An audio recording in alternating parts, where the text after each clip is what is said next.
tu dépends de ton ennemi, c'est pas sérieux. C'est tout à fait pas sérieux. Tu peux pas être ennemi si tu dépends de ton ennemi.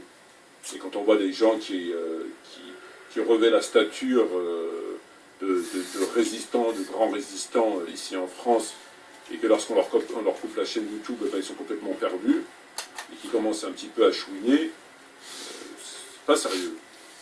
C'est pas sérieux. Il faut se donner les moyens. Il faut se donner les moyens de ses prétentions. Quelqu'un qui a la prétention d'avoir la vérité et de mener un combat contre ceci, contre cela, et d'être finalement dans la résistance, en tout cas une certaine résistance, il faut qu'il se donne les moyens. Si à chaque fois qu'on vient lui couper sa chaîne, on vient lui censurer sa vidéo, il vient chialer. Salam alaikum wa rahmatullahi wa barakatuh. Bonsoir à toutes et à tous mes amis.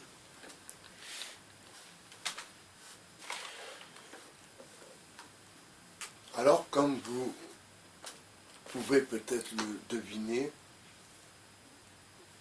je fais cette vidéo pour présenter mes excuses, pour le coup, à M. Metmati.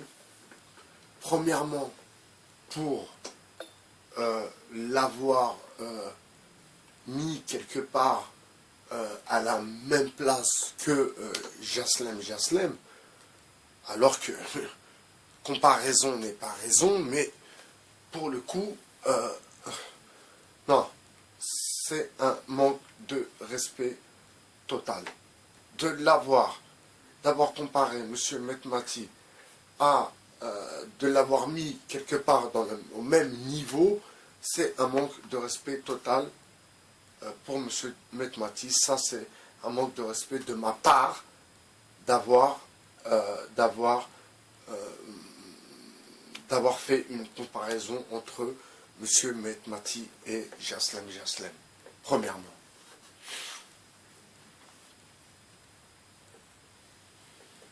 Deuxièmement, j'ai remonté un peu plus son travail et, ma foi, son combat contre Tariq Ramadan. Et bien sûr, comme je me suis déjà expliqué sur cette affaire, en aucun cas je prenais la position de M. Ramadan. Et bien sûr que j'étais du côté de M. Metmati sans me poser même la question, que les choses soient claires. Donc j'ai vu que ça fait longtemps que M. Metmati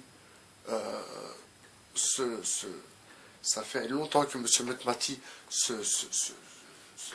se bat contre M. Tariq Ramadan, que ce combat date de très très très longtemps. Et que même moi, à cette époque-là, j'étais même pas sur YouTube. Donc vous voyez, il y a vraiment très très longtemps. Donc j'ai omis, et ça aussi c'est un manque de respect, parce qu'on ne peut pas avoir une vision des choses,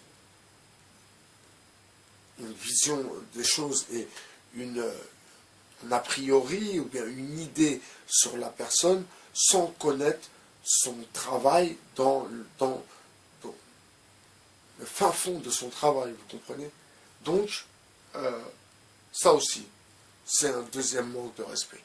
C'est vrai.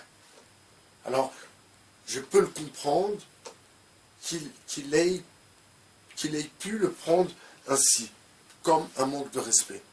Je peux le comprendre, je peux l'entendre, c'est tout à fait compréhensible, mais j'aimerais quand même voilà, apporter cet éclaircissement. C'est pas sur mon volte-face, hein, non, pas du tout.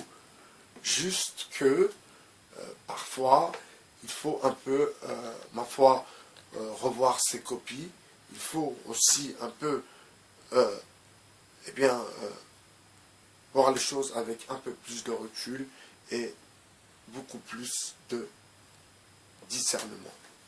C'était Baye BHR, votre philosophe. Je vous souhaite une bonne soirée. Il est 21h25 sur le 2.0. Ciao.